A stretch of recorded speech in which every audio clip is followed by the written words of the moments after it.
Sí, sap molt de greu perquè hem fet un molt bon torneig tots i hem tingut les ocasions per guanyar el partit ja en els 90 minuts i al final, doncs mira, els penals són una loteria. Sí, crec que hem proposat una mica més de futbol que ells, hem tingut ocasions per marcar, he tingut una molt clara, una altra s'ha passejat per la línia de gol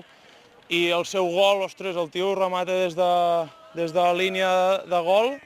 i el línier, no sé, no he vist fora de joc, però ens ha semblat a tots que sí. I mira, aquelles coses que decideixes cap a un costat o cap a l'altre i al final, els penals, passa el que passa. Bueno, ha sigut un partit disputat, ells han començat bastant forts, nosaltres teníem clar el sistema que havíem de jugar per jugar contra aquests, hi ha bastants que juguen a bon nivell, a primera catalana, per aquí a Barcelona, no sé si hi ha algun de tercera divisió. Els nostres, bueno, som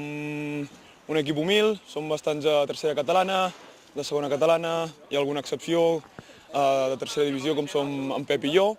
i hi ha algun més de primera catalana. A part d'això, res, hi hem cregut fins al final, i al final ja heu vist, el gol no ha sigut pas bonic, però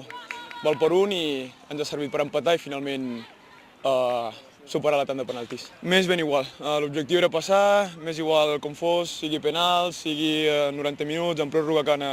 ja ens han avisat ara que no hi havia pròrroga, ens és igual. Ho volíem passar, aquest és el quart any aquí a la Universitat de Girona, l'any passat vam perdre precisament contra ells a la final, a tanda de penals igual i res, una espina que ens traiem de sobre.